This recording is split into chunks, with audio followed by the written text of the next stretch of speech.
வாக்கு எடுப்பாங்க. அதெல்லாம் பல கட்சியில எல்லாமே பண்ற விஷயம் தான். ஆனா எங்களுக்கு அப்படி கூட கிடையாது. ஒரு தெருவுக்குள்ள போனா ஒரு 100 வீடு இருக்குதுன்னா 150 வீடு 150 குடும்பம் எங்க அண்ணன் வச்சு ஆர்க்கு எடுக்கிறாங்க. இப்படிதான் யாருக்காச்சும் நடக்குமா?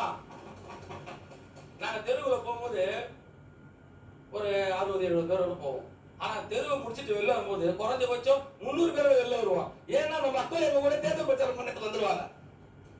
இந்த நிகழ்வுலாம் உண்மையா நடந்தது. நான் இன்னும் சும்மா கான்ட்ரவர்சியலா பேசுறதுலாம் கிடையாது. உண்மையிலே ராயபுரம் தொகுதி மக்கள் அப்படிதான் வர வைத்தாங்க.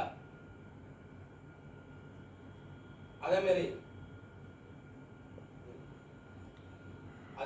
ராயபுரம் தொகுதி மக்களை போய் பார்க்கும்போது நான் ஃபர்ஸ்ட் இந்த ஒரு 3 ஏரியா பத்தி சொல்லணும். அத்திப்பட்டு, அப்புறம் நம்ம பென்சில் ஃபேக்டரி,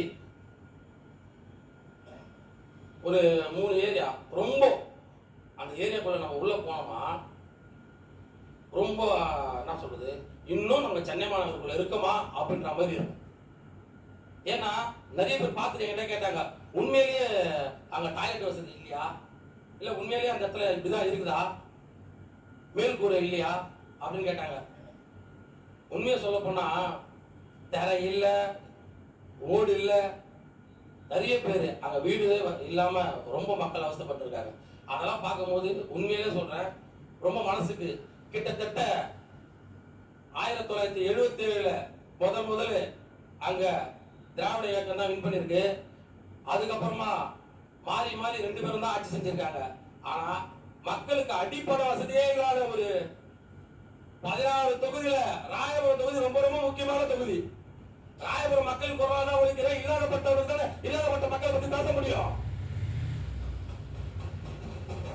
நானும் சாதாரண குடும்பத்திலிருந்து போறவங்க. இங்க எப்படி ரயில்வே ட்ராக் பக்கத்துல காவா ஓடுதோ அதே மாதிரி தான் திருவாரூர்ல ரயில்வே ஸ்டேஷன் பின்னாடி என் வீடு காவா ஒட்டி தான் இருக்கு. நான் அந்த மக்களோட தானே பேசுறேன்.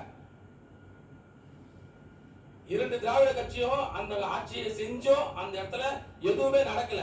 ஆனா அந்த குரலா இன்னைக்கு பேசி எங்க அண்ணன் கிட்ட சொல்லி அந்த விஷயத்த கண்டிப்பா பண்ணி முடிக்கிறோம்.